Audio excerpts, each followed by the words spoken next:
Je vous salue tous au nom de notre Seigneur Jésus-Christ.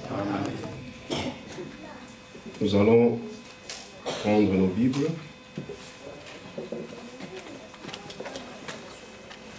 et ouvrir le livre de Josué.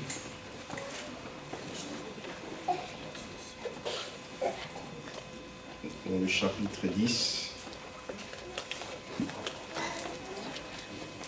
Et nous commençons au 12e verset.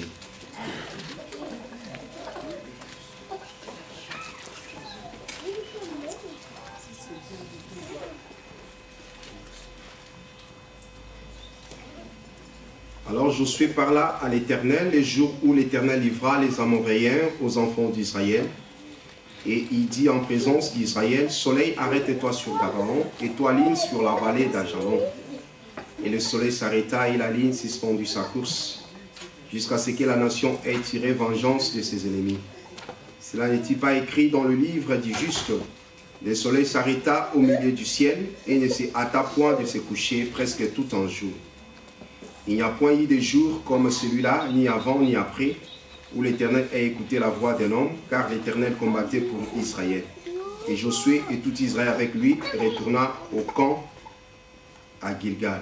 Nous allons encore prier. Zambi munene, Zambi munene, Zambi mwipe, Yesu utumbe kashidi. Zambi munene, Zambi munene, Zambi mwipe, Yesu utumbeka, iye, iye, iye. Zambi munene, Zambi munene, Zambi mwipe, Yesu utumbeka, iye, iye, iye. Zambi munene, Zambi munene, Zambi mwipe, Yesu mutumeka shidi. Wakafuka julu nebulobe, ebi bionso tatu wabutumbi webe. Wakafuka julu nebulobe, ebi bionso tatu wabutumbi. Iye, iye, iye. Zambi munene, Zambi munene, Zambi mwipe, Yesu mutumbe kashi. Iye, iye, iye. Zambi munene, Zambi munene, Zambi mwipe, Yesu mutumbe kashi. Jolo jiji kwasa, wabutumbi bwebe, buloba ebu, tatu jija chiluchebe. Jolo jiji kwasa, wabutumbi bwebe, buloba ebu, tatu jija chilu. Iye, iye, iye. Zambi munene, Zambi munene, Zambi mwipe, Yesu mutumbe kashi. Iye, iye, iye. Zambi munene, Zambi munene, Zambi mwipe, Yesu mutumbe kashi. Wakafuka mulume ne mukashi, balele bana tatu wabutumbi bwebe. Wakafuka mulume ne mukashi, balele bana tatu wabutumbi.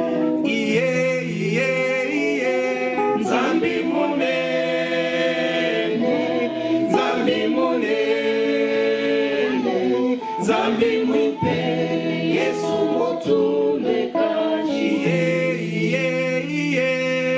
Nzambe monene, Nzambe monene,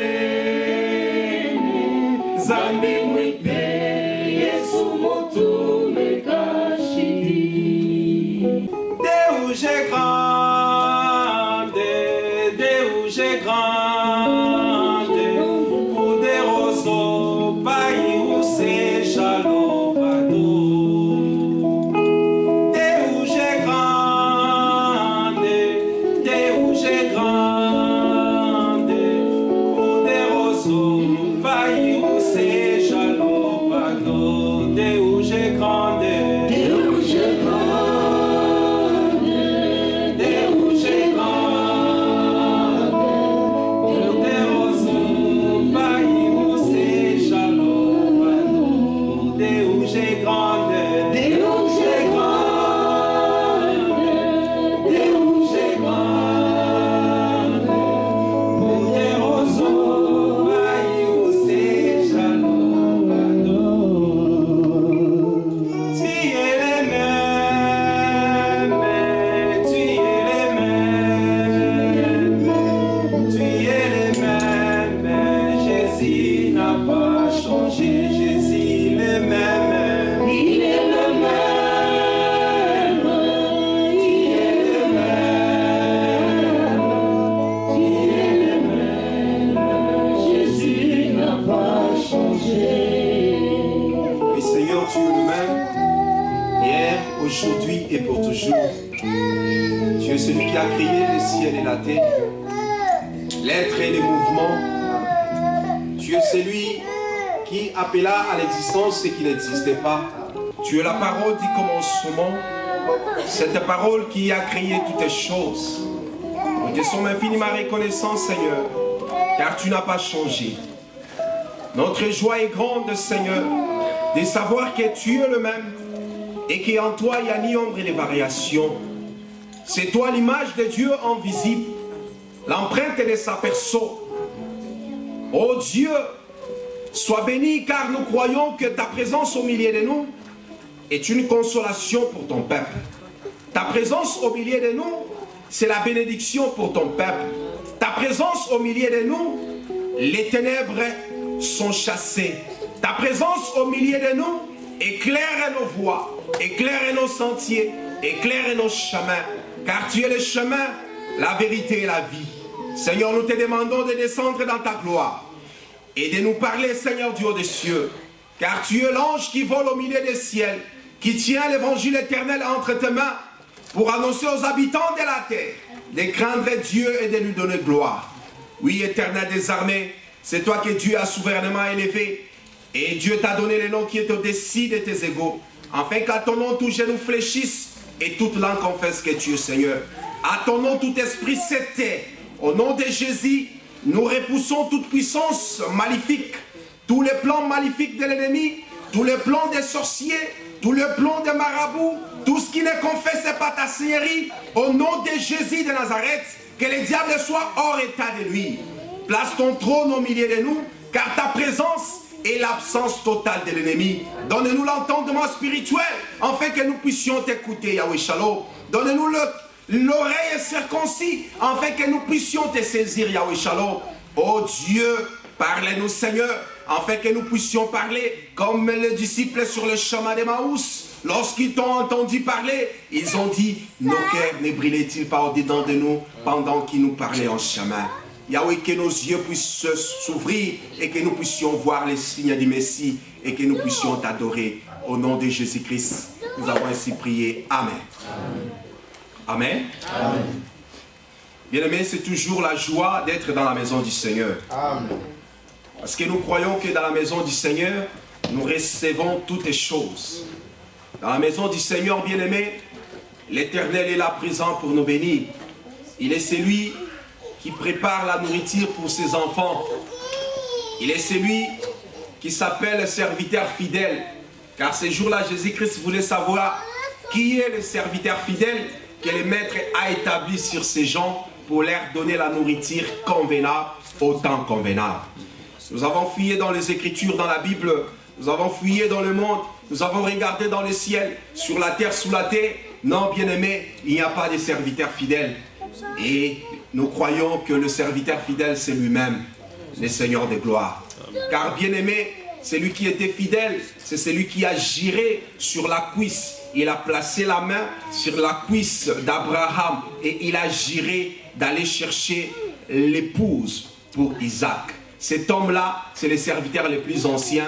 Bien-aimé, ce qui est plus intéressant, c'est que lorsque les serviteurs le plus ancien de la maison d'Abraham est allé chercher l'épouse, il n'est pas parti seul.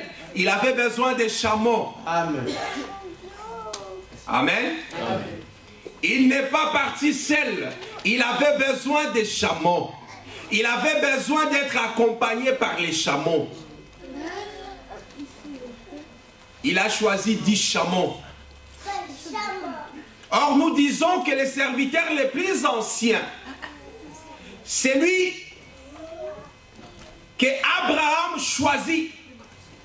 C'est lui que Abraham envoie pour chercher une épouse pour son fils. Bien-aimé, c'est le Saint-Esprit de Dieu. Ce serviteur n'a pas sa demeure parmi les hommes.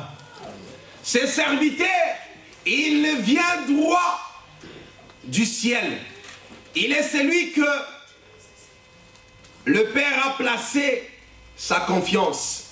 Car Jésus-Christ, avant de partir, il dira ceci à l'Église: je m'en vais et le Père vous enverra les consolateurs. Le Père vous enverra le Saint-Esprit. Il ne parlera pas de lui-même. Amen. Amen. Il ne parlera pas de lui-même. Il prendra ce qui est de moi et vous l'annoncera. Amen.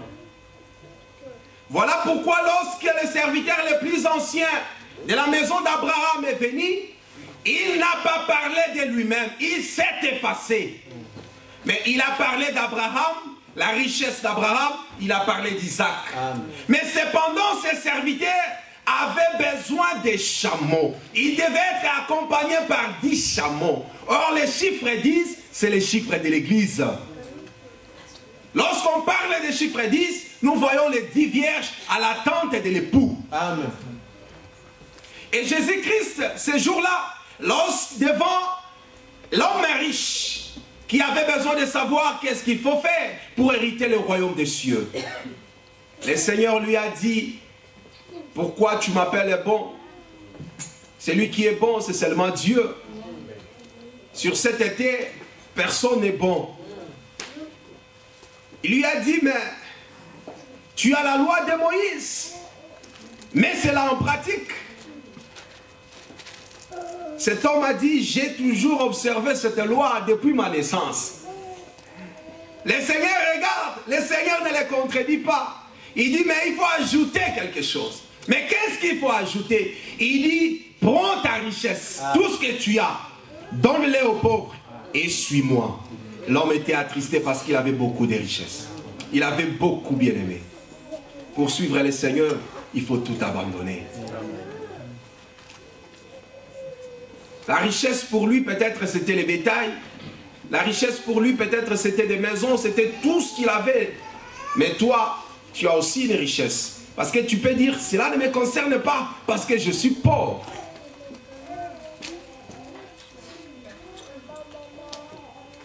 Ce qui te retient là, ce qui t'empêche de servir le Seigneur, de donner ta vie au Seigneur, c'est ça la richesse pour toi.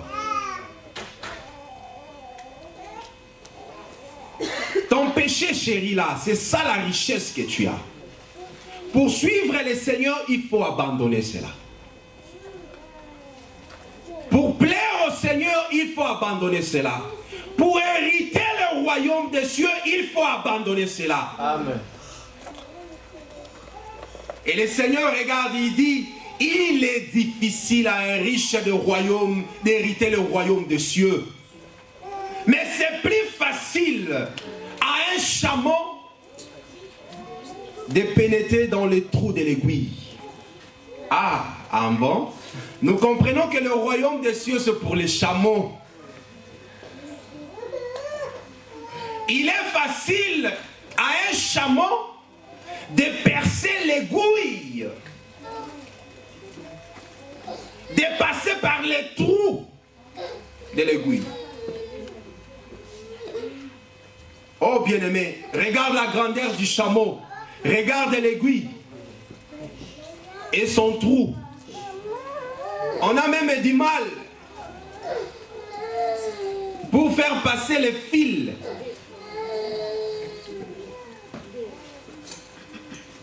On a peut-être besoin de bien regarder ou encore utiliser les lunettes pour bien voir et faire passer les fils. Mais le Seigneur dit, c'est facile à un chameau de percer qu'à un riche. Là, nous comprenons que le royaume des cieux, c'est pour les chameaux. Car les chameaux ont la capacité de traverser les déserts sans s'épuiser. Les chameaux ont la capacité de garder l'eau, de conserver l'eau aussi longtemps pour leur voyage.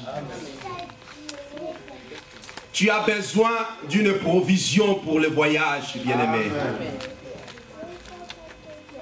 Et nous comprenons que les 10 chameaux représentent les serviteurs de Dieu, le ministre. Les 10 chameaux, c'est le ministère.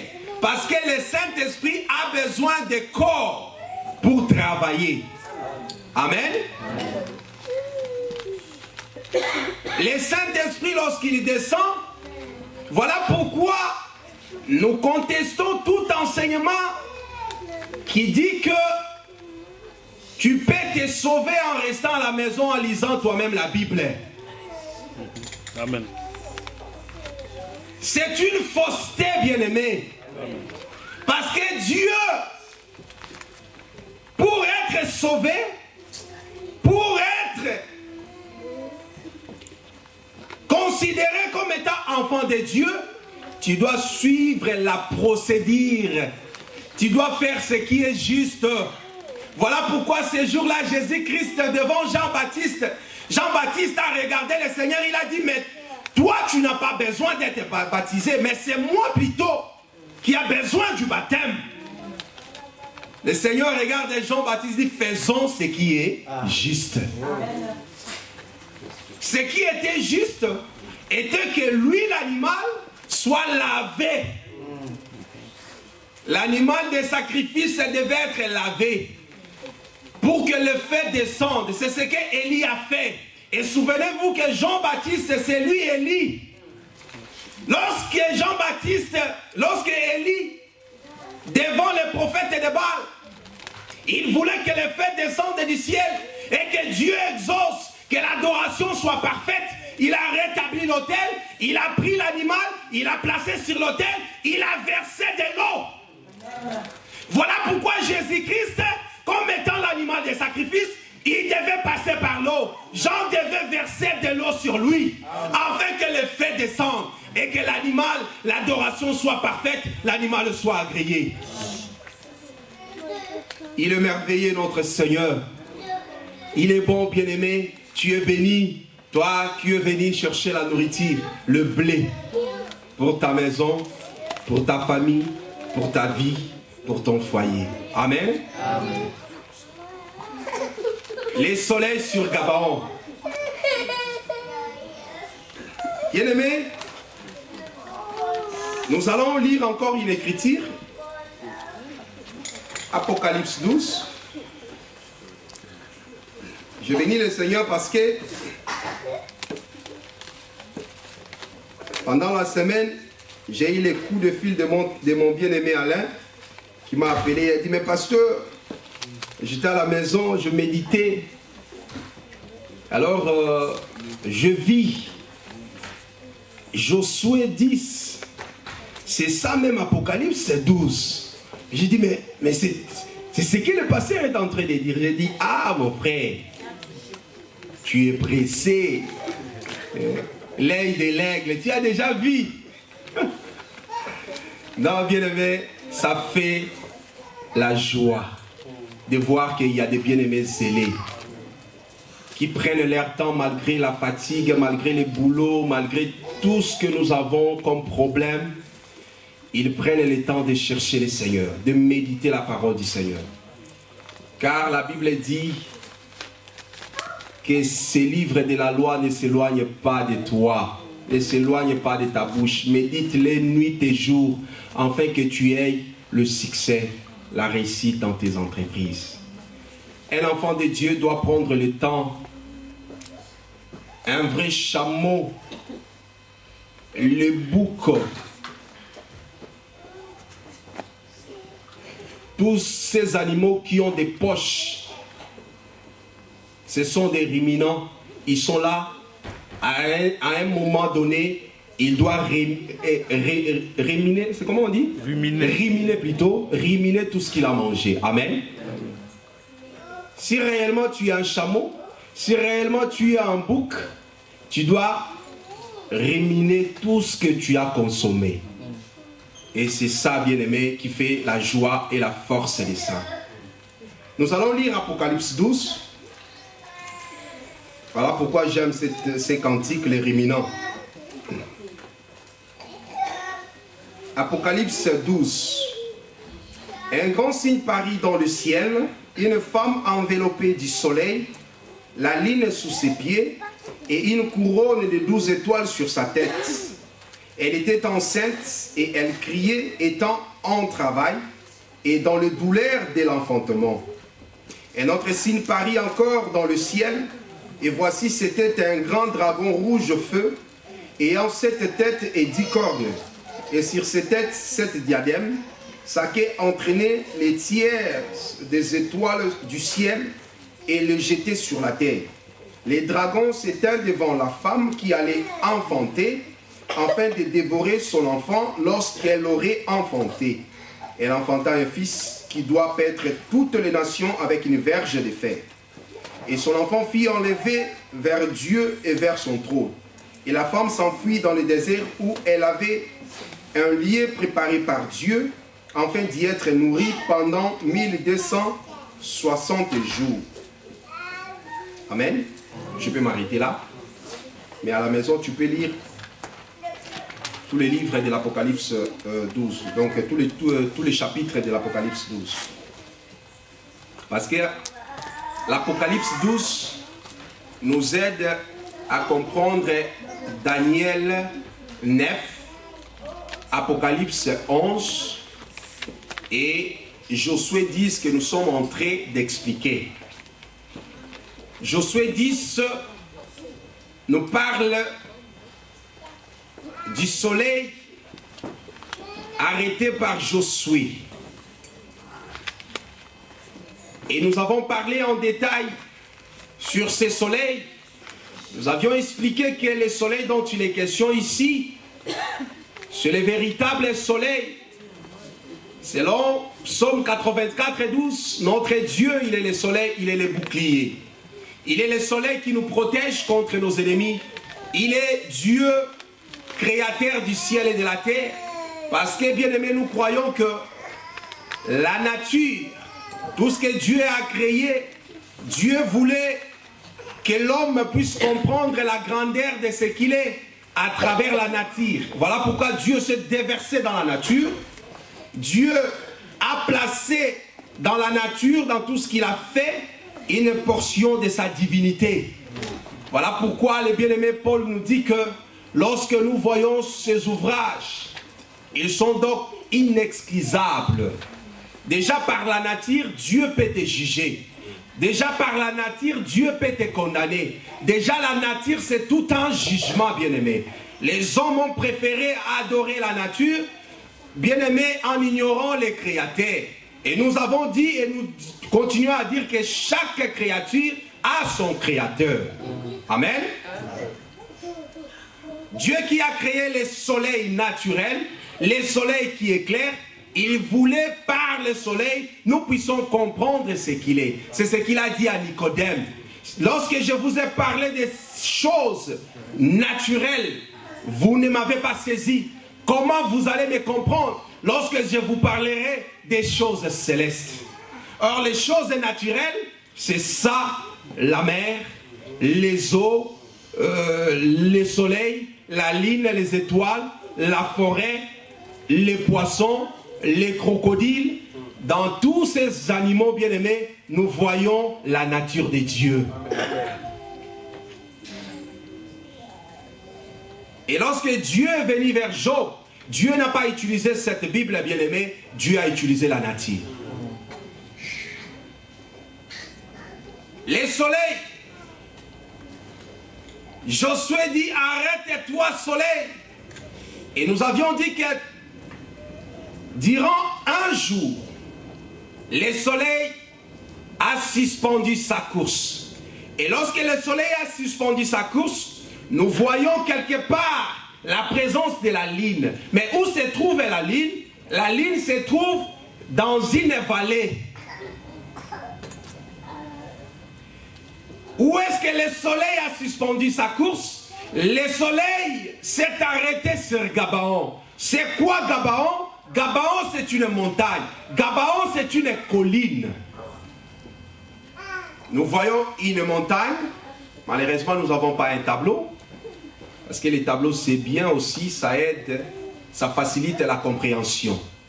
Nous voyons une montagne, une colline, et le soleil au-dessus de cette montagne. Le soleil s'est arrêté. Et en bas, sur la montagne, à Gabaon, Josué combat avec le peuple d'Israël. Et la vallée, c'est une dépression du sol. C'est-à-dire une partie creuse. Donc nous voyons, par exemple ici, ça c'est la vallée et la montagne, c'est ça la montagne. La vallée c'est ici et la montagne est comme ça. Sur la vallée, nous voyons la ligne. Et sur la montagne, nous voyons le soleil. Est-ce que vous saisissez? Nous venons de lire Apocalypse 12. La vision que les bien-aimés voient de l'Apocalypse 12, c'est ça Josué 10. Qu'est-ce que nous voyons? Nous voyons, Jean voit une femme qui était dans les douleurs de l'enfantement. La femme était enceinte. Et cette femme avait le soleil enveloppé du soleil. Le soleil était sur lui, sur sa tête. Elle était enveloppée du soleil. Et où se trouvait la ligne? La Bible dit que la ligne était sous ses pieds. Est-ce que vous voyez? Alors, si nous prenons Galates 4, nous allons comprendre une chose. Prenons Galates 4.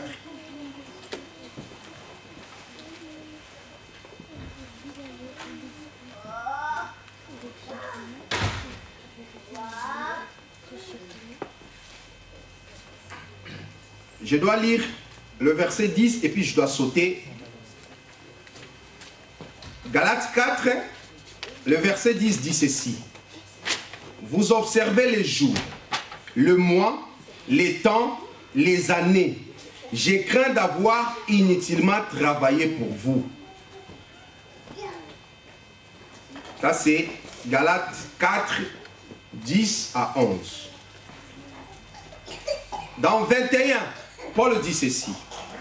Du moins vous qui voulez être sous la loi, ne comprenez-vous point la loi, car il est écrit qu'Abraham eut deux femmes, deux fils, un de la femme esclave et un de la femme libre. Mais celui de l'esclave naquit selon la chair, et celui de la femme libre naquit en vertu de la promesse.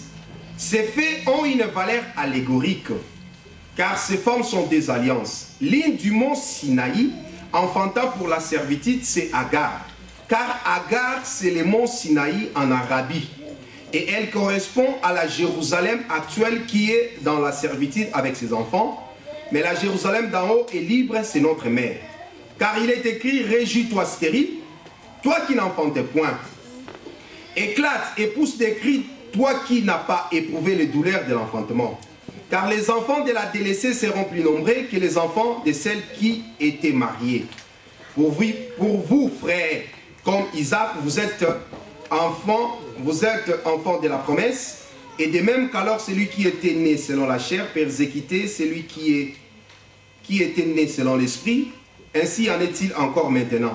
Mais que dit l'Écriture, chasse l'esclave et son fils, car le fils de l'esclave n'héritera pas avec le fils de la femme libre.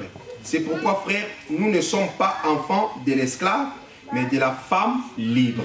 Amen. Amen. Quel beau discours. J'aurais aimé être là lorsque le bien-aimé Paul enseignait ces choses. Car c'est tellement merveilleux. C'est tellement profond. Déjà dans le verset 10, il s'adresse aux Galates, qui étaient païens.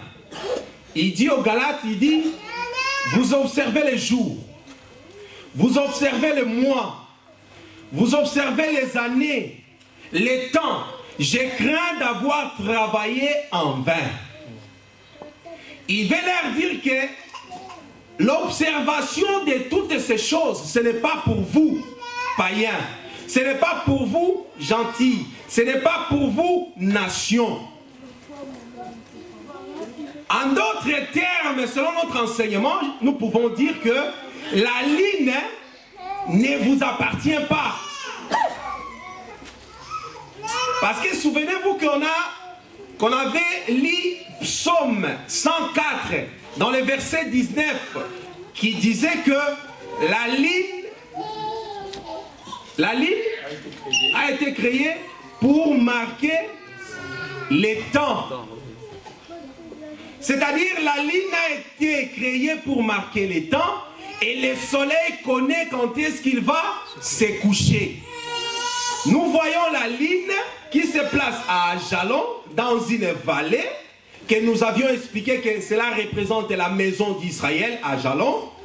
Et nous voyons le soleil qui connaît quand est-ce qu'il va se coucher. Et là, il a refusé de se coucher parce que le peuple de Josué devait remporter sur ses ennemis. Amen.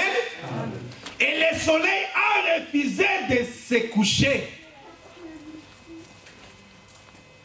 Pour l'amour de Sion, je ne me tairai point.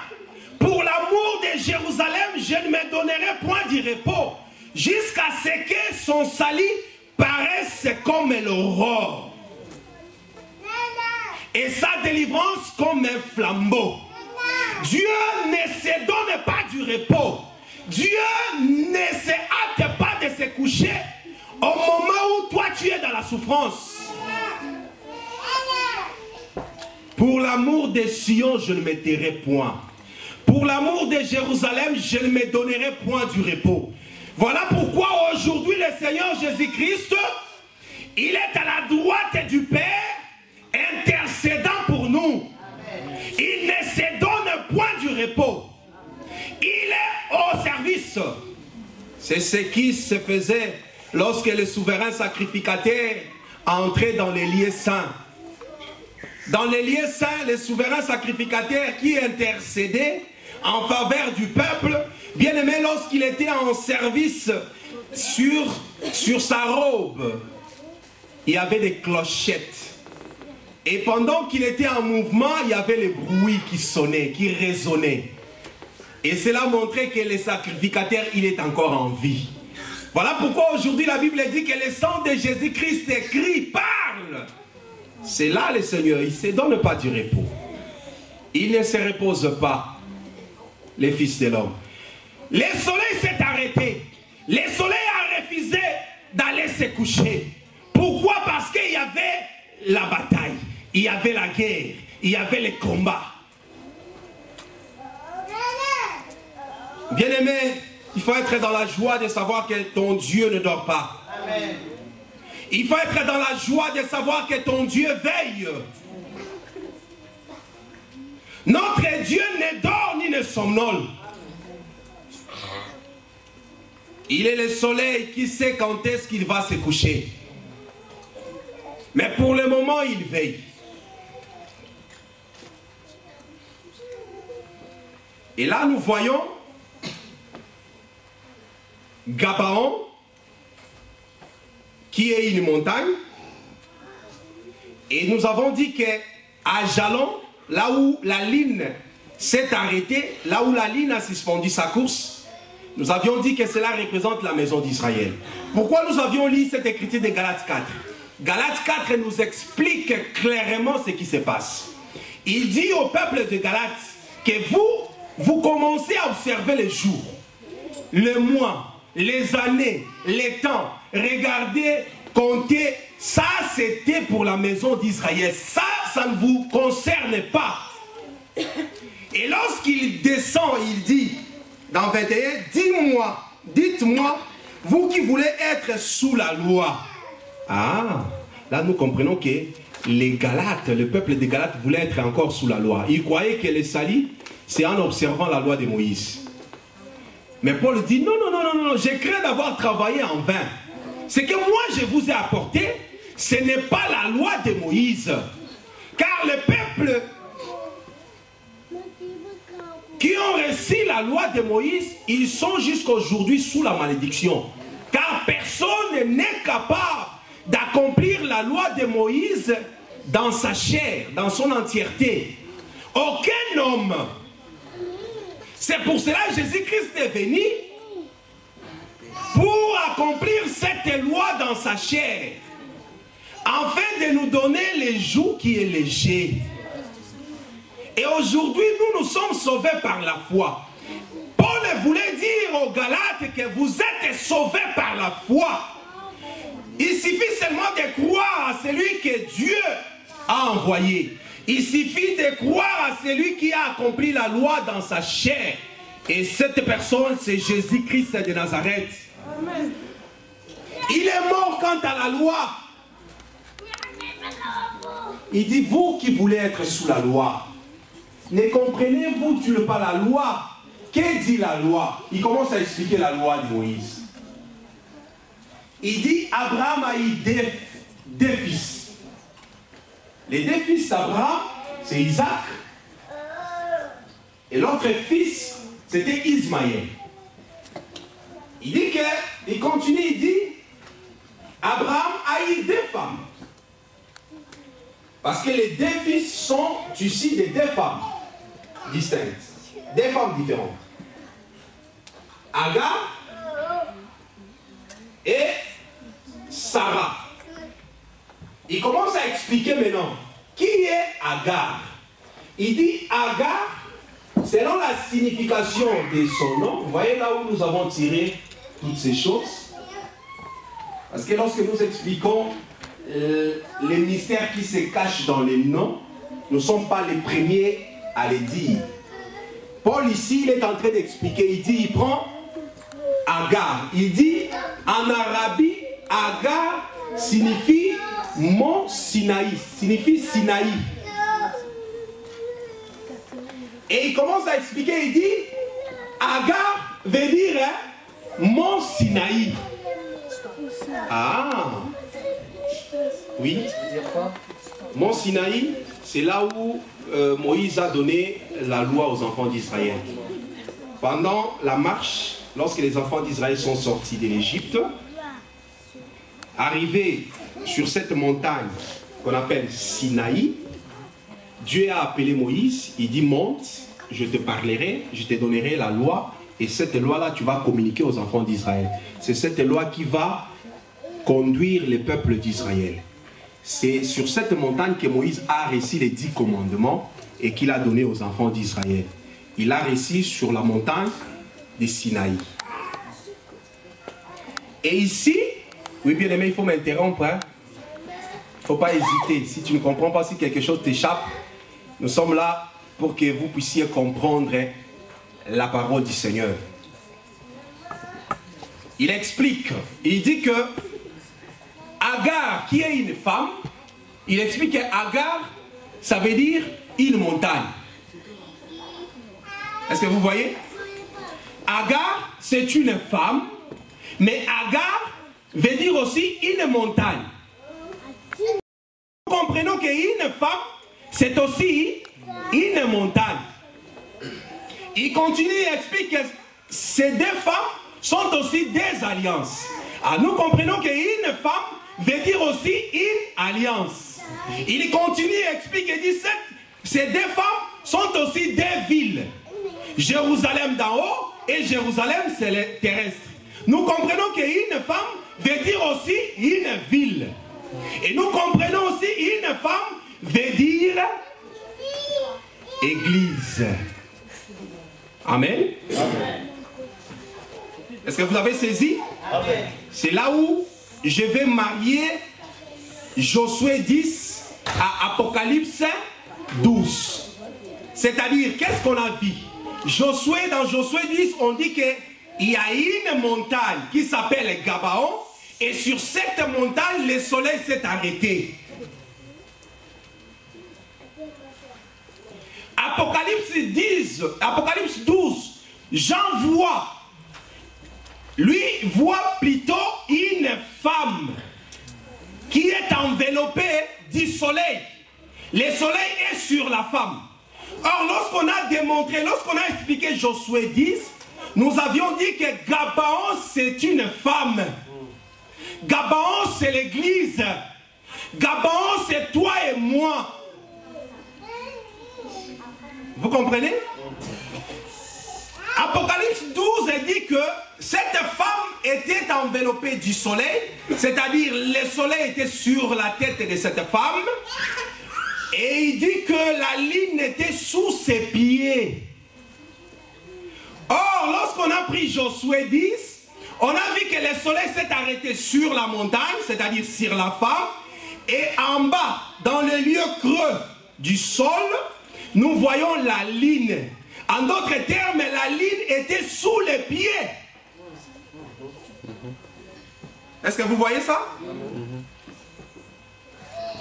Donc Josué 10, c'est exactement Apocalypse 12. Et nous comprenons que la ligne qui se place sous les pieds de cette femme, ça veut dire que la femme qui est une montagne, la femme qui est enveloppée du soleil, elle ne dépendait pas de la ligne. Voilà pourquoi Paul dit, vous observez les jours, vous observez les mois, les années. C'est ça la ligne. J'ai craint d'avoir travaillé en vain au milieu de vous. Ça veut dire que cette femme n'était pas sous la loi. Mais cette femme était sous la grâce. Car le soleil, c'est la grâce, bien-aimé. Voilà pourquoi Zacharie, lorsqu'il a vu, lorsqu'il a compris, il va chanter, il va prophétiser et il dira grâce aux entrailles de la miséricorde de notre Dieu que le soleil levant nous a visités. C'est-à-dire, c'est la grâce, c'est la miséricorde, les entrailles de la miséricorde qui envoie le soleil. Le Seigneur Jésus-Christ, il est le fruit de la miséricorde de Dieu. Voilà pourquoi aujourd'hui, bien-aimés, nous bénéficions de sa chaleur. Voilà pourquoi aujourd'hui, bien-aimés, nous sommes la Soulamite qui est devenue noire, qui est devenue bronzée à cause du soleil. La Soulamite s'est bronzée, bien-aimée. Je suis belle, je suis noire, fille de Jérusalem. Car le soleil m'a brûlé. Remarquez une chose, nous avions vu le soleil, la femme qui a la sémence, et Apocalypse 10 dit qu'il y avait un dragon qui était à côté, qui avait 7 têtes et 10 cornes, qui attendait l'enfant qui était dans le ventre de la femme. Voilà pourquoi nous vous avions expliqué que Hérode, parce que le dragon là qui attend l'enfant, le dragon qui attaque la femme, c'est Hérode qui va tuer les enfants de 2 ans. Amen. Hérode incarne ici le diable. Parce que le diable prend aussi les corps pour agir. Il a besoin d'un corps pour agir aussi. Amen. Amen. Il se sert d'un corps pour agir. Oh, vous ne croyez pas? Si. Vous ne savez pas? Et tout le monde sait, n'est-ce pas? Amen. Donc nous comprenons, bien aimés, regarde ce qui se passe. Cette femme qui était enveloppée du soleil, la Bible dit que cette femme avait une couronne sur sa tête. La couronne était de 12 étoiles. Or, selon l'explication, lorsque Jean a demandé l'explication à l'ange, l'ange commence à expliquer.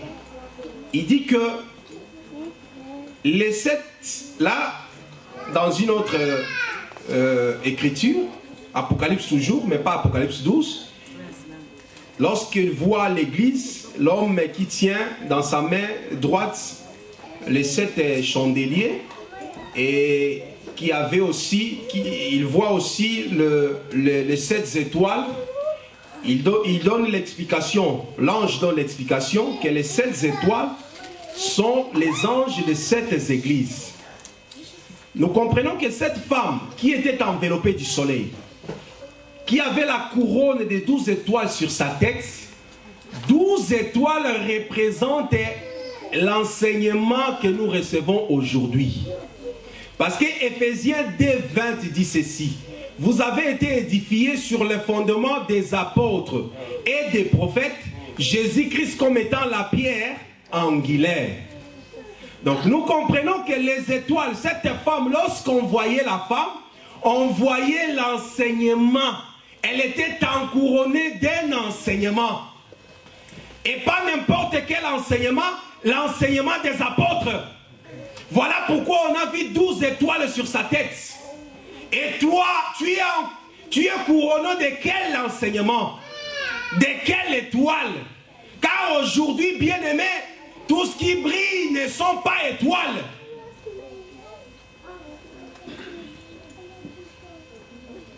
Vous êtes d'accord avec moi? Amen. Que lorsque tu regardes le ciel, tout ce qui brille là au ciel ne sont pas étoiles.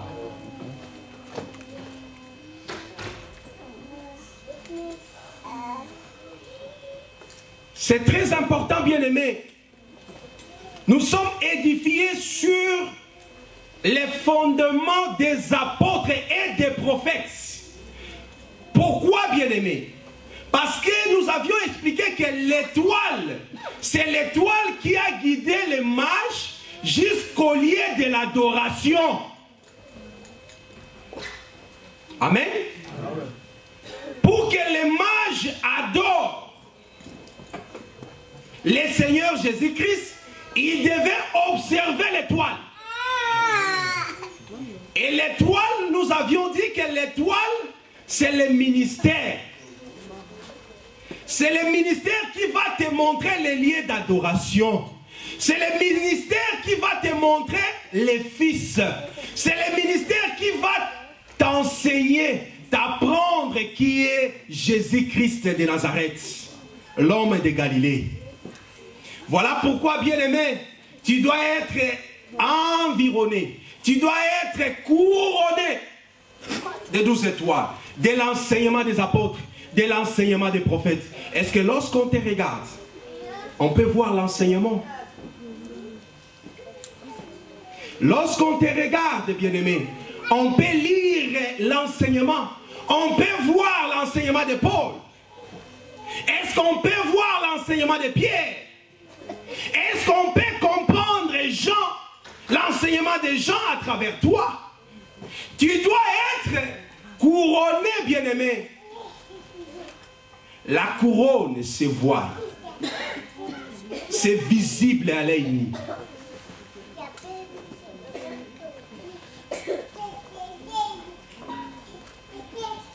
Bien-aimé, voilà pourquoi aujourd'hui,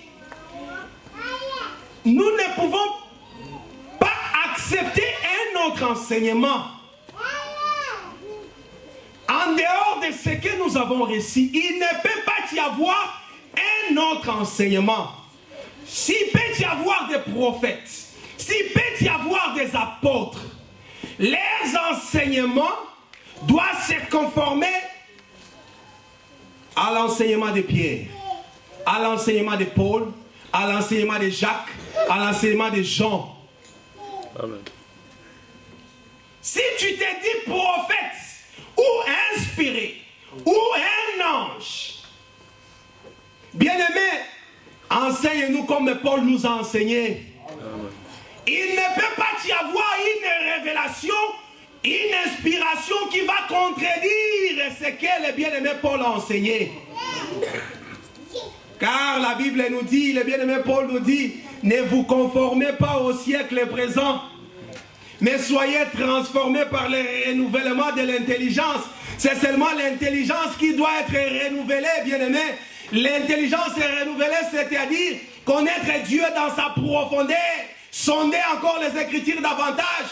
Mais bien-aimé, cela ne veut pas dire s'adapter au siècle présent, au monde moderne. Vous voyez, partout on a voté l'égalité des sexes, l'émancipation de la femme. Pourquoi jusqu'aujourd'hui dans l'église, vous voulez mater les femmes? Pourquoi jusqu'aujourd'hui vous ne permettez pas à la femme d'enseigner, ni de prendre de l'autorité? Non, bien-aimé, ça c'est le siècle présent. Si tu veux prendre de l'autorité, ma soeur, entends-moi dans l'entreprise, dans la société.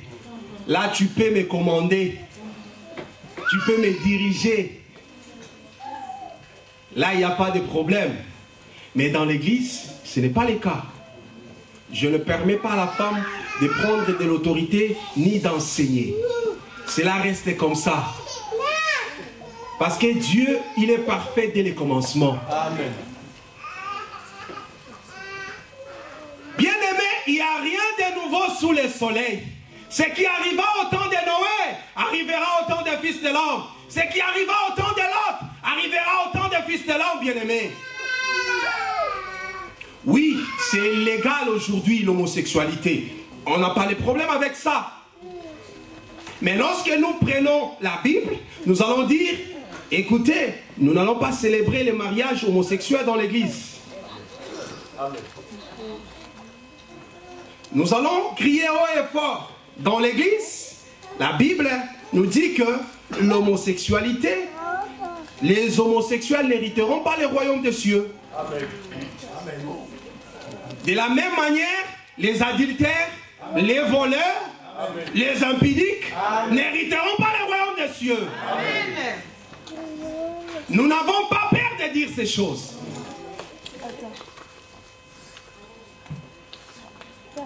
C'est comme nous voyons aujourd'hui dans le monde, les gens se manifestent. Il y a des manifestations partout pour dire au pape, heureusement ils vont vers Hérode pour lui demander, tu dois changer la loi.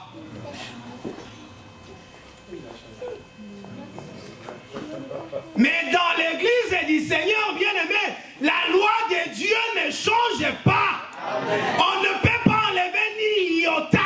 Amen.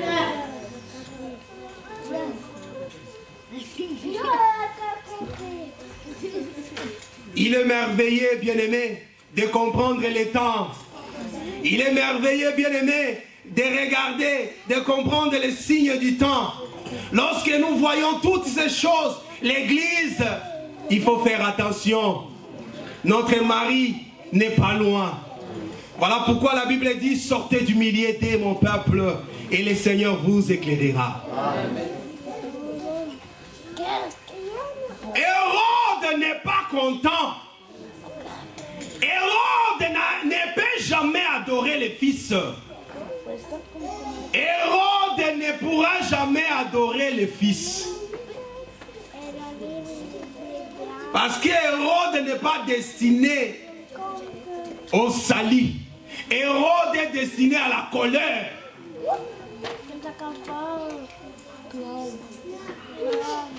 Pour ceux qui sont venus pour la première fois, là nous sommes dans le livre de Genèse 35. Là où nous voyons la naissance d'un fils qui s'appelle Benjamin. Et Benjamin qui est né sur les chemins d'Ephrata, qui est Bethléem. Nous avions associé cela avec l'écriture de Matthieu 2, là où le Seigneur est né, lorsque le Seigneur est né à Bethléem, Hérode, qui a compris qu'il y avait la naissance d'un autre roi, que cela compromettait son royaume, son trône, il voulait éliminer les rois qui venaient de naître. Par ruse, il s'est renseigné de l'endroit où le Sauveur devait naître, le Seigneur Jésus-Christ devait naître. On lui a dit, selon la prophétie, c'est à Bethléem, terre de Juda. Et Hérode dira aux mages, écoutez, lorsque vous verrez l'endroit et que vous aurez adoré le Seigneur, le roi qui vient de naître, il faut passer par moi pour m'en informer, comme ça moi aussi j'irai adorer. Non. Ça c'est une ruse. Hérode ne peut pas adorer le Seigneur. Divinement averti par le Saint-Esprit, les mages ne sont plus retournés vers Hérode.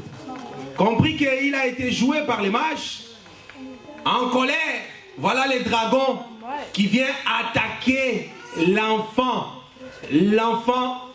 qui était dans le ventre de la femme. Voilà. Là, je suis maintenant dans Apocalypse 12. Hein. Est-ce que vous voyez comment je fais les mouvements?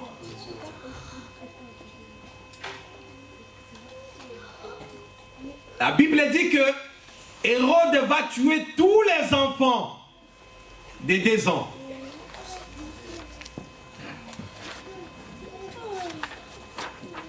Et il y a une prophétie qui dit, lorsque les enfants sont morts, il y a une prophétie qui dit, Rachel pleure ses enfants. Or, nous avions expliqué que Rachel, c'est là que Rachel, sur les chemins de Bethléem, c'est là que Rachel a enfanté. C'est à cet endroit que Rachel aussi a trouvé la mort. Et regarde, Galates 4 que nous venons de lire, nous dit que réjouis-toi stérile et toi qui n'enfantes plus. Or, si vous remarquez, Sarah, elle était stérile. Rachel aussi était stérile. Et nous comprenons que nous sommes les enfants de Rachel. Parce que Paul est en train d'expliquer que il y a 2 femmes et il y a 2 enfants. Il y a les enfants de la femme qui était stérile, la femme libre, et il y a aussi l'enfant d'une femme esclave. Et il précise, il dit que les 2 n'hériteront point ensemble. Car l'Écriture dit, chasse l'esclave et son fils. Ils ne peuvent hériter ensemble. Donc nous comprenons qu'il y a 2 temps différents entre nous, Église, et Israël. Est-ce que je me fais comprendre? Ça va? Ça va jusque-là? Les enfants de 2 ans vont être tués. Mais Jérémie 31 que nous avions lu, on va encore lire, pour la meilleure compréhension, cette prophétie, lorsqu'on a tué les enfants de 2 ans, la Bible dit que c'est l'accomplissement d'une prophétie qui dit, Jérémie 31, au verset 15, je commence au verset 15. Ainsi parle l'Éternel, on entend des cris à Rama, des lamentations, des larmes amères. Rachel pleure ses enfants, elle refuse d'être consolée sur ses enfants, car ils ne sont plus. Ainsi parle l'Éternel, retiens tes pleurs, retiens les larmes de tes yeux, Car il y aura un salaire pour tes œuvres, dit l'Éternel. Ils reviendront du pays de l'ennemi. Il y a de l'espérance pour ton avenir, dit l'Éternel. Tes enfants reviendront dans leur territoire. Amen. Nous avions dit que cette prophétie pleine de promesses d'espérance, pleine de richesses, ne concerne pas tout le monde. Les bénéficiaires de cette prophétie sont les fils de Rachel.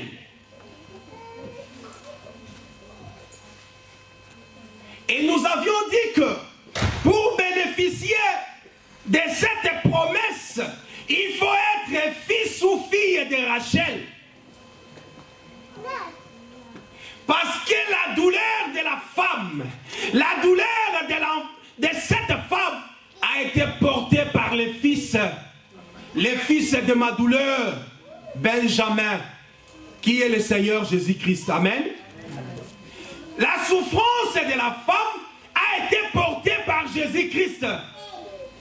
Car lorsqu'on a tué tous les enfants, il y a eu un enfant qui a échappé de la glaive, qui a échappé de l'épée. Et c'est là l'accomplissement de l'écriture. Ô mort, où est tes aiguillons? Le Seigneur Jésus-Christ, bien-aimé, la mort n'a pas pu les retenir.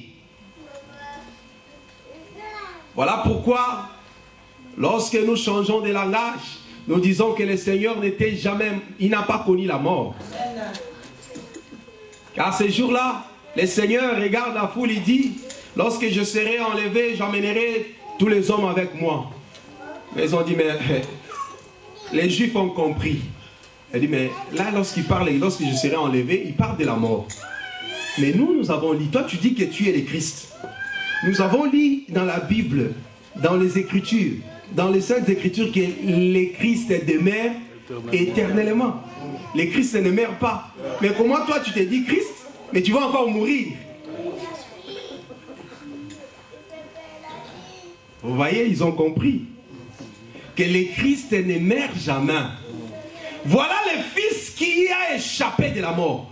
Parce que la mort du Seigneur Jésus-Christ, la Bible nous explique qu'il est allé prêcher les âmes qui étaient retenues. Amen. Pendant le temps de Noé, ils sont restés incrédules. Amen.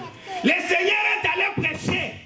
Il est allé libérer ceux qui étaient retenus par la mort. Voilà pourquoi lorsqu'il a poussé les grands cris à la croix ce jour-là, la Bible dit qu'ils ont vu le sépulcre des saints s'ouvrir et les saints sortir du tombeau.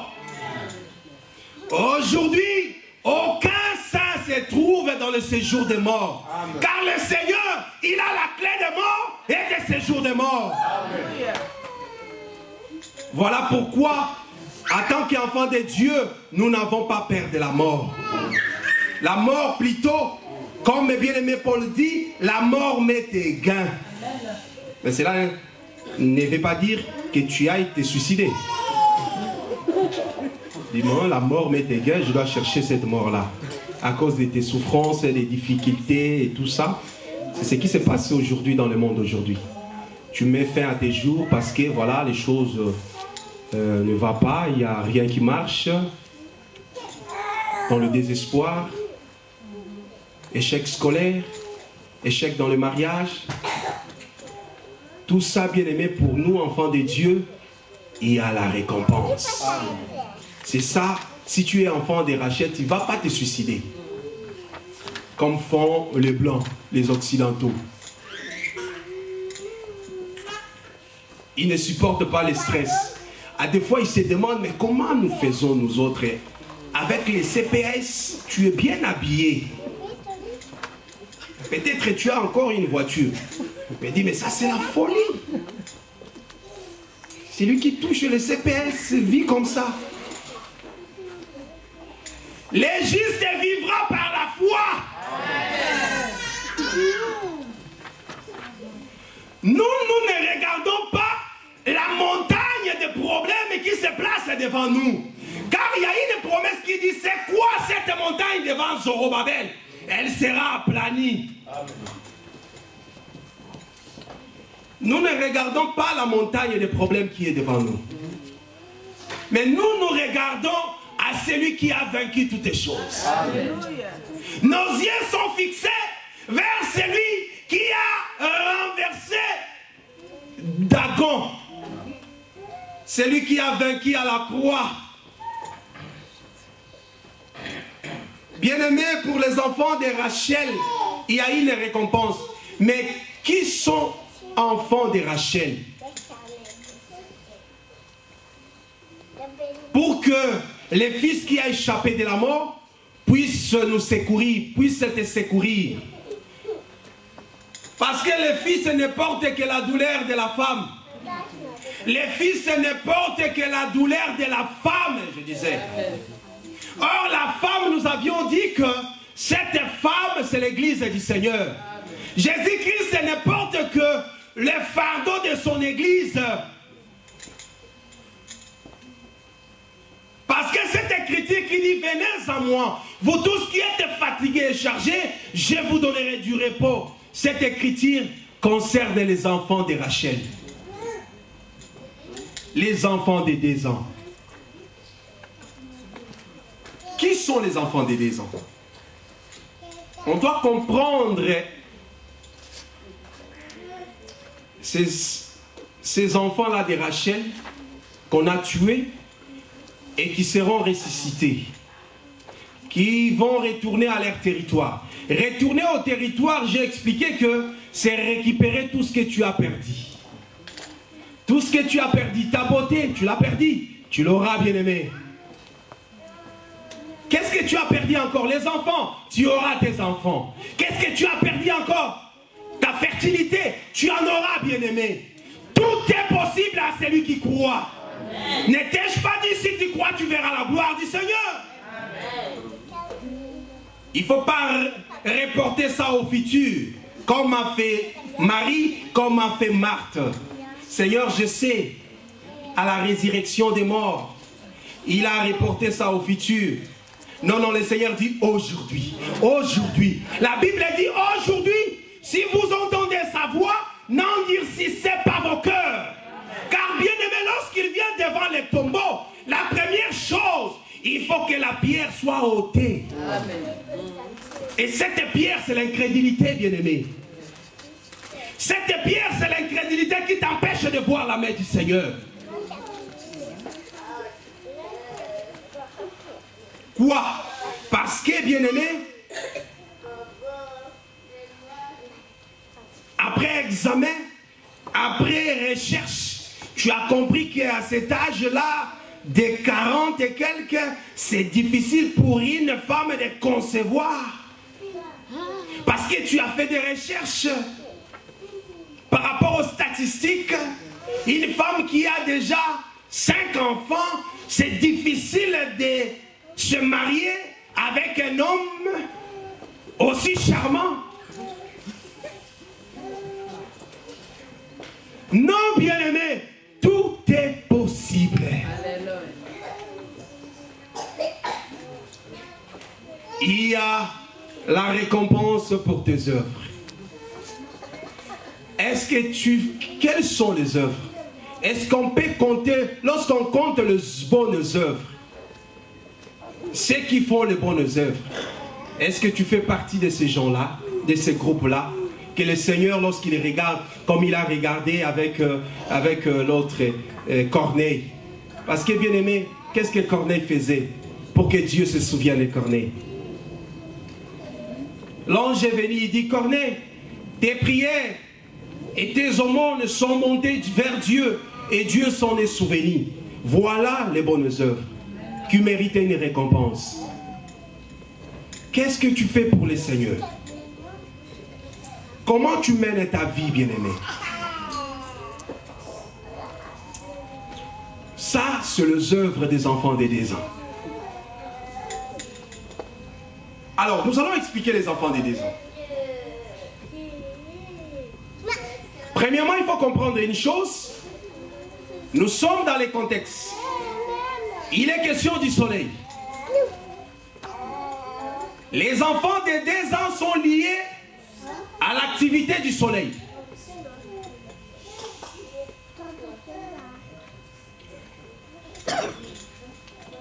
Il faut comprendre une chose, bien-aimée. La Bible dit ceci. Lisons Romains 8.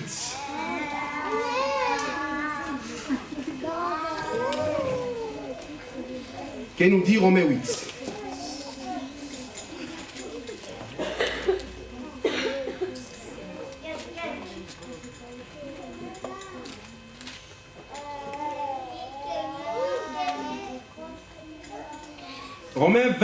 Romains 8, verset 28. Je commence au verset 28.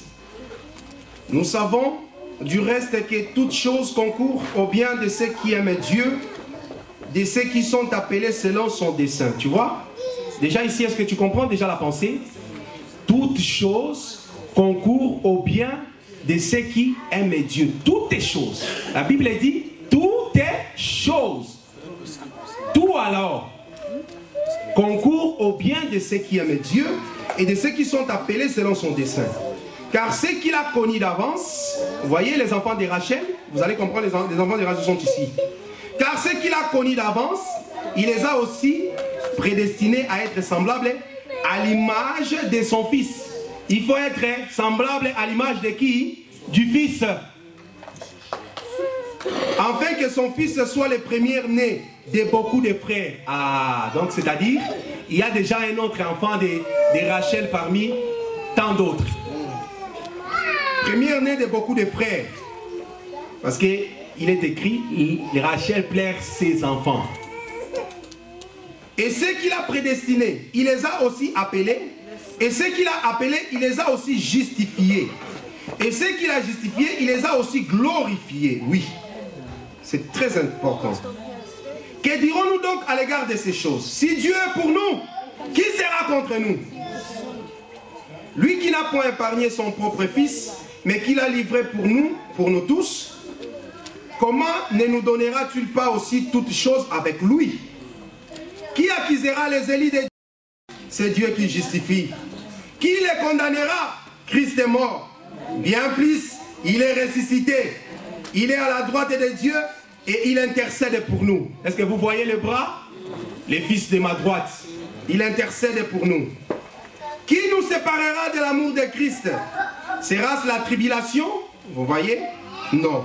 Ou l'angoisse, ou la persécution, ou la faim, ou la nudité, ou le péril, ou l'épée. Selon qu'il est écrit, c'est à cause de toi. Retenez ça. C'est à cause de toi qu'on nous met à mort tous les jours. Les enfants tués. C'est à cause de toi qu'on nous met à mort tous les jours. Qu'on nous regarde comme des brebis destinées à la boucherie. Ça, les enfants de Rachel tués. Mais regarde 37. 37 dit ceci. Mais dans toutes ces choses, nous sommes plus que vainqueurs par celui qui nous a aimés. On parle de la mort et on parle de la victoire. C'est-à-dire, quoi qu'il y a la mort, il y a la résurrection. Amen. Nous sommes plus que vainqueurs. Premièrement, il commence, il dit, c'est à cause de toi qu'elle l'épée sur nous. Voilà pourquoi je vous avais dit que Hérode ne peut pas attaquer tout le monde.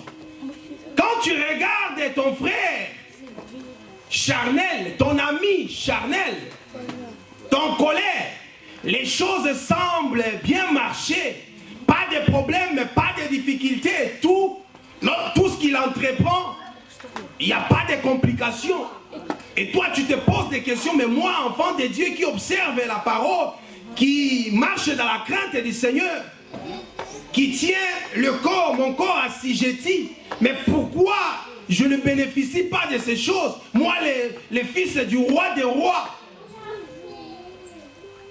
La réponse est ici. C'est à cause de toi que l'épée est sur nous. C'est à cause de la sémence que nous portons, bien-aimés. C'est à cause de Jésus que nous avons accepté, bien-aimés. C'est ça notre difficulté. C'est là les problèmes.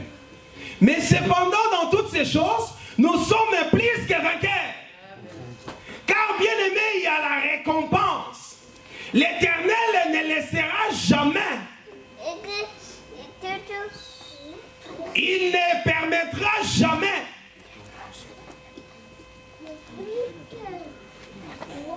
que le monde puisse se donner des présents et que le monde dise nous avons gagné. Non, bien-aimé. Le monde finira par se fléchir les genoux devant toi. Amen. Le monde finira par changer de langage. Amen. Le monde finira par dire non, non, non, non. Réellement, Dieu est avec cet homme. Amen. Vous savez ce qui s'est passé avec Paul? Pendant la foule, il y avait le feu. Paul était comme prisonnier qui devait être extradé de l'autre côté pour être jugé. Et pendant la marche, il y a eu un naufrage. Ils ont failli périr. Parce qu'ils n'ont pas suivi le conseil de Paul. Mais ils ont réussi quand même à être sauvés des eaux. Ils se sont mis à l'abri quelque part. Ils ont allumé le feu, ils commençaient à s'échauffer. Du coup, il y a un serpent mortel, venimeux, qui attrape le bien-aimé Paul. Paul est mordu par le serpent. La foule qui voit le serpent là, parce qu'avec le venin de ce serpent là, tu ne peux pas vivre, tu ne peux pas survivre. La mort doit être constatée dans quelques minutes après.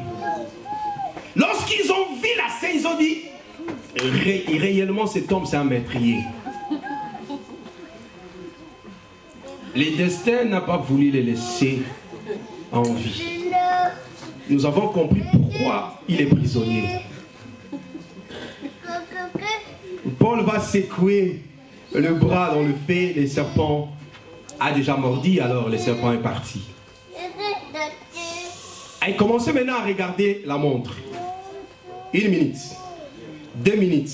Parce que là, il y avait des intellectuels, hein, des hommes très intelligents qui savaient, les médecins étaient là, tous les hommes de science qui connaissaient vraiment, voilà, l'effet du venin dans le corps. Il commençait à regarder 1 minute, 2 minutes, 3 minutes, 5 minutes, 30 minutes, 1 heure du temps, 2 heures du temps, 3 heures du temps. L'homme parlait, l'homme ne se fatiguait pas, l'homme prêchait l'évangile. Ils ont changé le langage.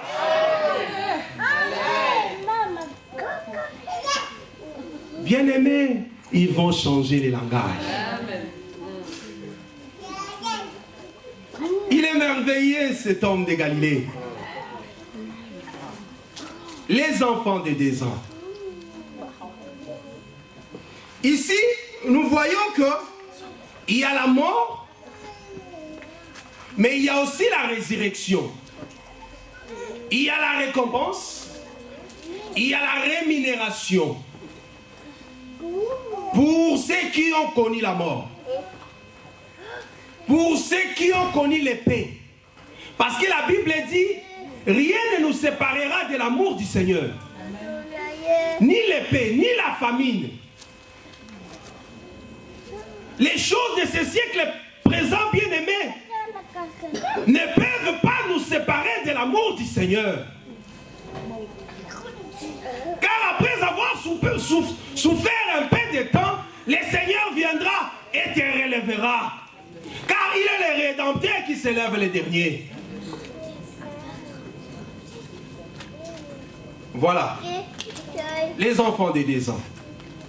Si nous lisons Ézéchiel 4, la Bible nous dit ceci. Il appelle le prophète Ézéchiel. Dieu dit, tu vas porter l'iniquité des enfants d'Israël. Il lui dit, pour la maison de Juda, ça serait 40 jours, je pense bien. Vérifiez encore l'écriture. Ézéchiel 4.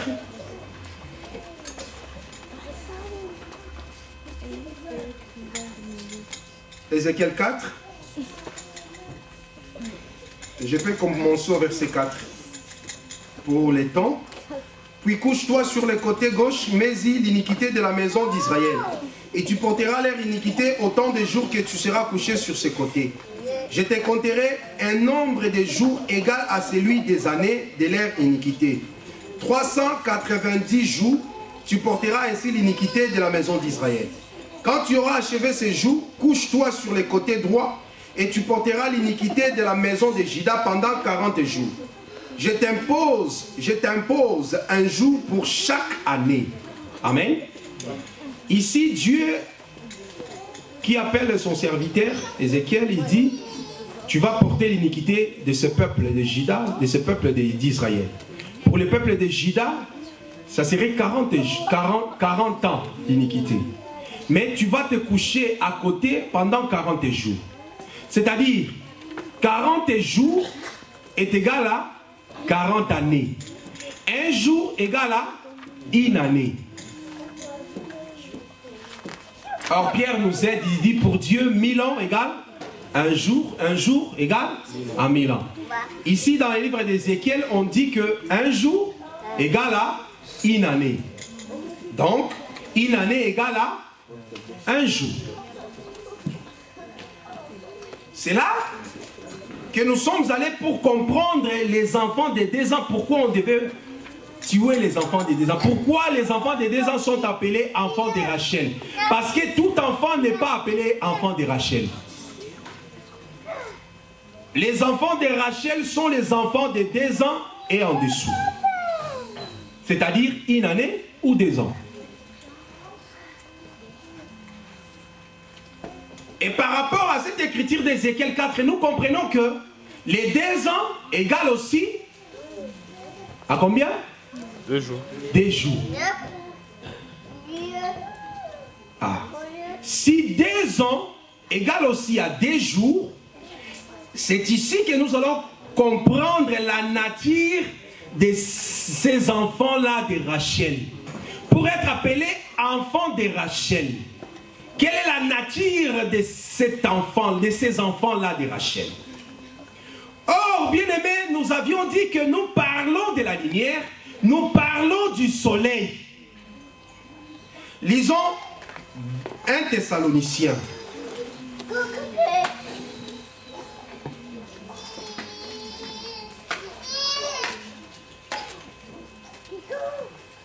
« 1 Thessaloniciens 5.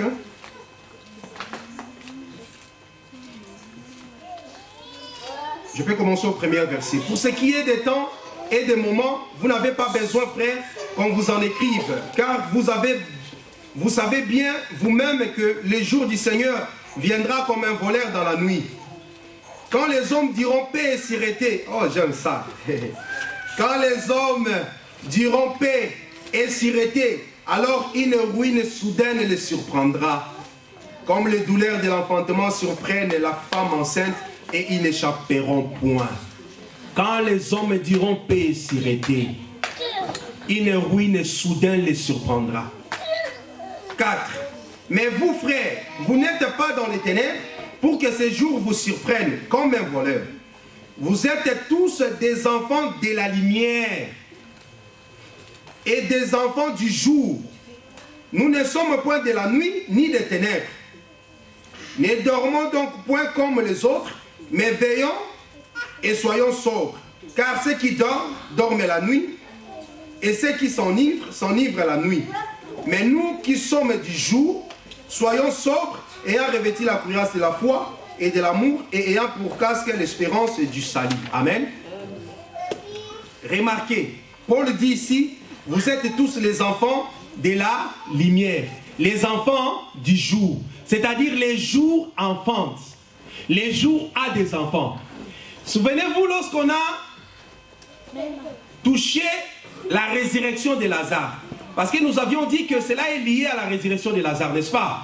Parce que c'est la mort qui est constatée. Lorsque le Seigneur a voulu venir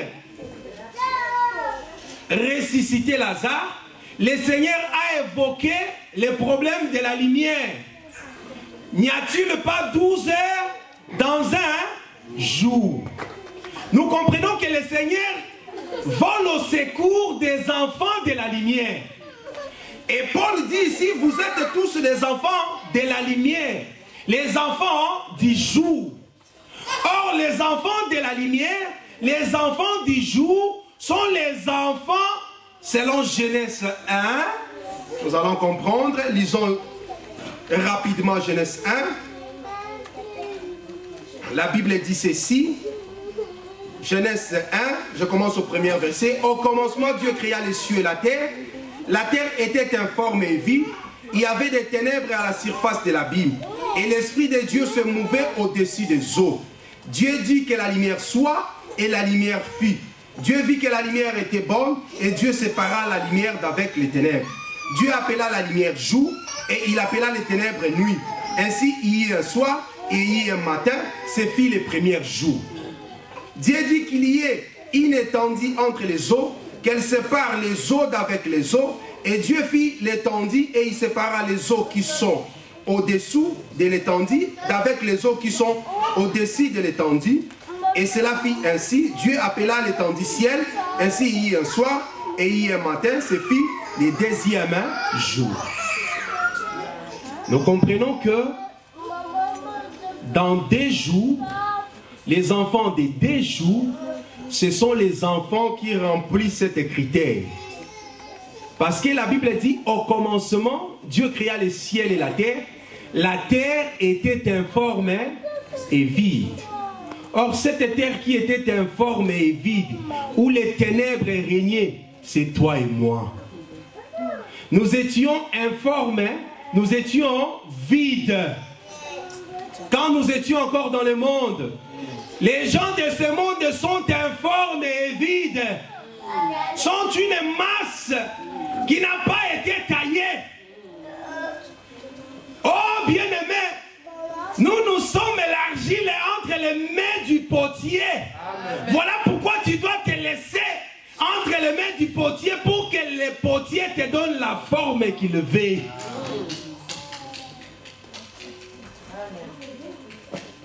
C'est le potier qui va te donner la forme qu'il veut. Et lorsque le potier prend la terre qui était informe et vide, où il n'y avait rien à l'intérieur, souvenez-vous ce jour-là, bien-aimé, lorsque le Seigneur est ressuscité, il trouva les disciples qui étaient dans un lieu et qu'ils avaient peur. Le Seigneur entra dans la pièce, il souffla sur eux. Il dit, recevez le Saint-Esprit. Le Seigneur a soufflé.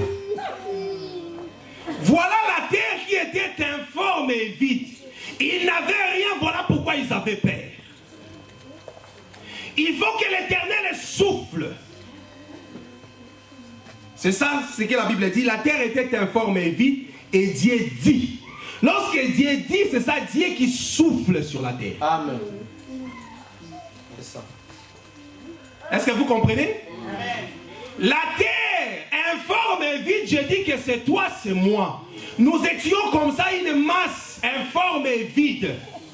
Mais il faut que Dieu, comme le véritable potier, puisse prendre cette terre. Voilà les disciples, lorsque le Seigneur est ressuscité, avant Pentecôte, le Seigneur les a apparus. Dans la maison, ils avaient peur. Le Seigneur vit que cette terre était encore informe et vide.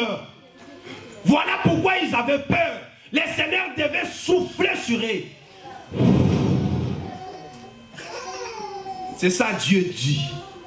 La Bible dit, lorsque Dieu dit, la lumière soit, directement les ténèbres firent chasser. Les ténèbres, bien-aimés, c'est la vie que tu menais autrefois. Autrefois, nous étions ténèbres. Qui a dit ça? Autrefois, nous étions ténèbres. Mais aujourd'hui, nous sommes lumière. Cherchons ça. Hein, les lecteurs de la Bible. Cherchons ça. Autrefois, nous étions ténèbres.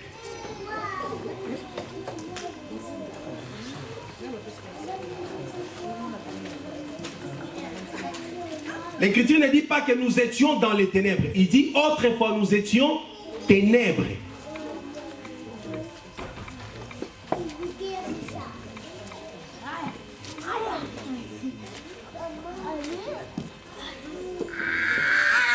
Ah, Éphésiens 5, 8.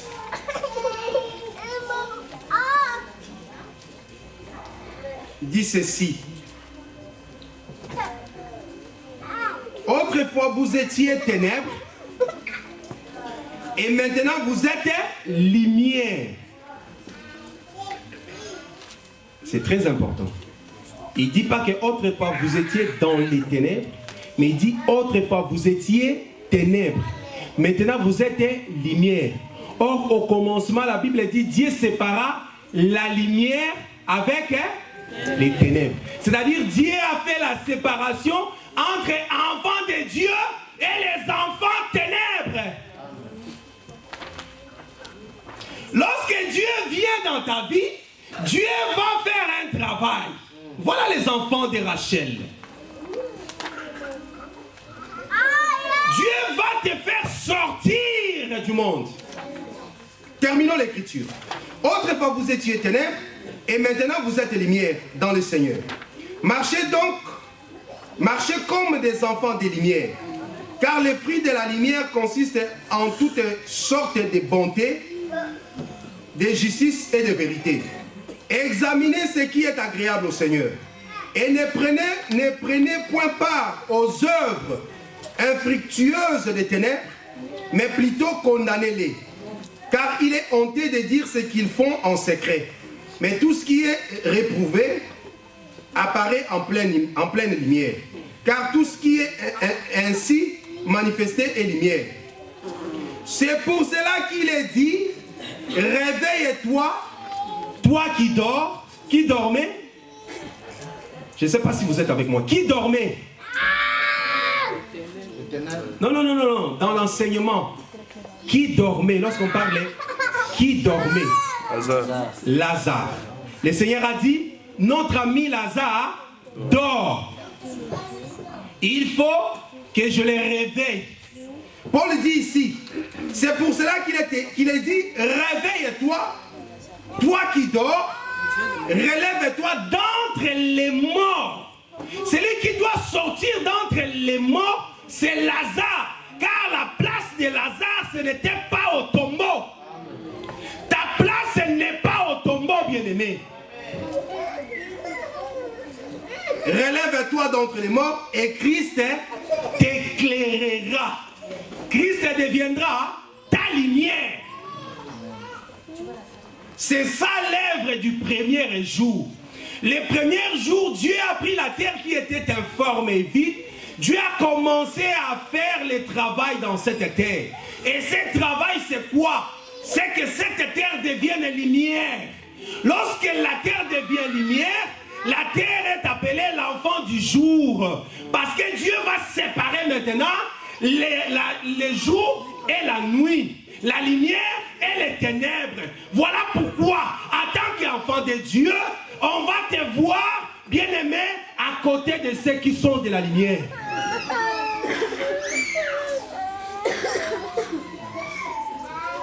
Ça, si tu te retrouves, si en toi il y a cette nature, sache que tu es enfant de Rachel. Car nous avions dit que c'est dès ou en dessous, n'est-ce pas? Donc c'est-à-dire une année déjà, il entre dans les critères. Et 2 ans, le deuxième jour, qu'est-ce que Dieu fait? Dieu prend les eaux. Il prend les eaux, il fait la séparation entre les eaux du dessus et les eaux du dessous. Dieu place une barrière, l'étendue. Voilà pourquoi aujourd'hui, bien-aimé, tu ne peux pas prétendre être enfant de Dieu, qu'on puisse te voir accompagné de moqueurs. Il doit y avoir une séparation, parce que Dieu a placé l'étendue pour séparer les eaux du dessous et les eaux du dessus.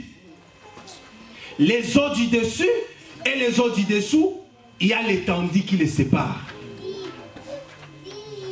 Souvenez-vous du parabole de pauvre Lazare qui était sur la poitrine d'Abraham. Il y avait l'abîme qui séparait ces deux-là. Lazare et l'homme riche. Voilà pourquoi lorsqu'il demande, dit à Père Abraham, dit à Lazare de me donner de l'eau, plonger son doigt dans l'eau et ne fût-ce que les gouttes là. Il dit, mais non, il n'y a pas. Il y a l'abîme qui nous sépare. Je ne peux pas aller là où tu es. Bien-aimés, la Bible dit, sortez du milieu d'eux. Ne vous mettez pas avec les infidèles sous un joug étranger. C'est le travail que tu vas commencer, bien-aimé. Examine-toi. Regarde ton entourage. Car la mauvaise compagnie corrompt ton immerse. Il doit-tu avoir la séparation? Dieu a fait la séparation. Voilà pourquoi, bien-aimé, tu ne dois plus vivre selon les coutumes de ta famille. Non, non, non, non, non, non, non, non. Tu ne peux plus vivre selon les coutumes de ta famille. Tu ne peux plus vivre selon les conseils des méchants. Il doit-tu avoir une séparation. Parce que ici, les eaux.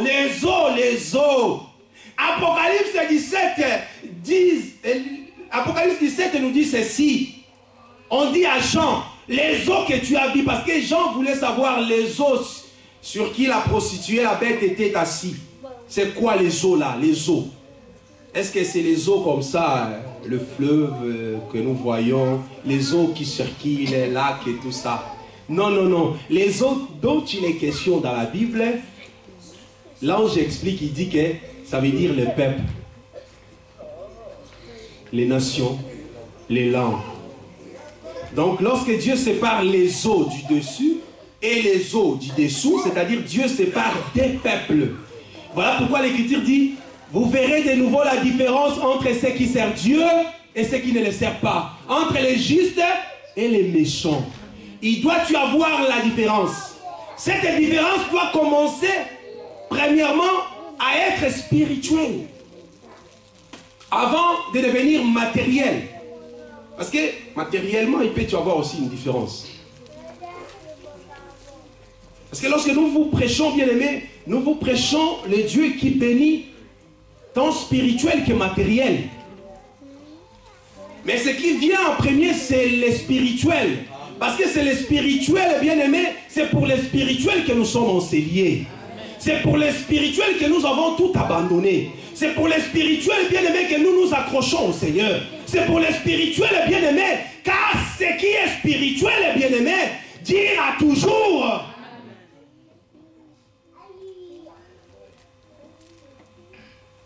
On peut nous arracher, bien-aimé. Regarde, Job avait tout perdu, tout perdu. On pouvait tout toucher, bien-aimé. Mais le spirituel, l'âme, ne pouvait être touché.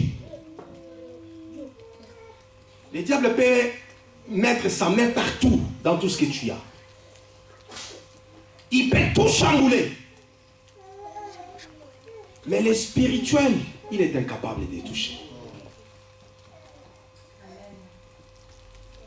Voilà pourquoi, bien-aimé, il faut chercher premièrement la richesse d'en haut.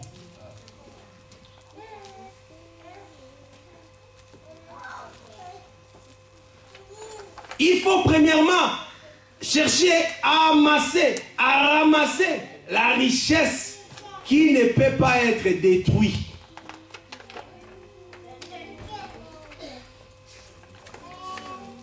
Voilà les enfants de Rachel. Voilà les enfants qui sont attaqués par Hérode. Ce sont ces enfants-là. Si tu te retrouves, bien-aimé, dans le premier jour, dans le deuxième jour, tu auras un problème avec le diable. Mais qu'on ne vous trompe pas, bien-aimé, Pierre a dit, la même souffrance que l'ennemi nous afflige dans la maison, il est fait pareil même à ceux qui sont au dehors.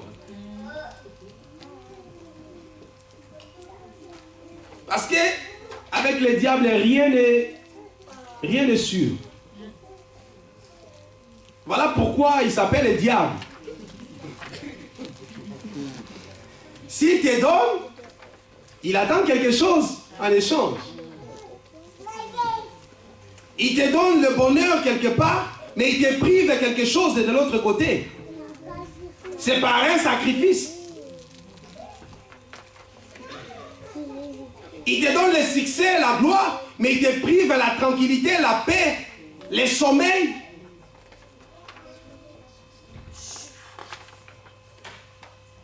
C'est quoi le succès? Si tu es incapable de dormir la nuit, pendant la journée, tu réjouis la masse, tu fais la joie de masse, il crie, il plaît, oh! Toutes les filles tombent devant toi, mais quand tu rentres chez toi, tu ne sais même pas dormir, incapable de fermer l'œil. Est-ce que c'est ça la paix? Est-ce que c'est ça le succès? Non, bien-aimé, il n'y a rien de bon de l'autre côté. Mais lorsque Dieu t'élève, lorsque Dieu te donne le succès, lorsque Dieu te donne la promotion, lorsque Dieu t'accorde toutes ces choses, il va rassurer ton sommeil. Il est bon. Il est merveilleux cet homme de Galilée. Nous avons intérêt à s'accrocher à ces dieux-là. Nous avons intérêt à s'attacher à ces dieux-là. Même s'ils nous combattent, même s'ils te disent, mais tu n'as pas vu, les autres sont partis. Qu'est-ce que toi tu attends? Qu'est-ce que tu attends? Rentre. Nous dirons, à qui irions-nous, Seigneur? C'est toi qui as les paroles de la vie. Amen.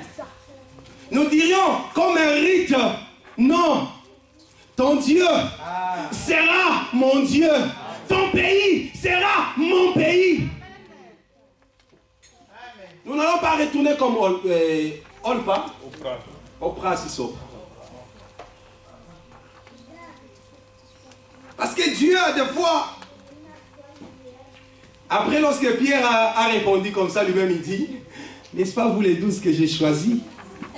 Et l'un de vous c'est un démon. Que Dieu vous bénisse. Amen.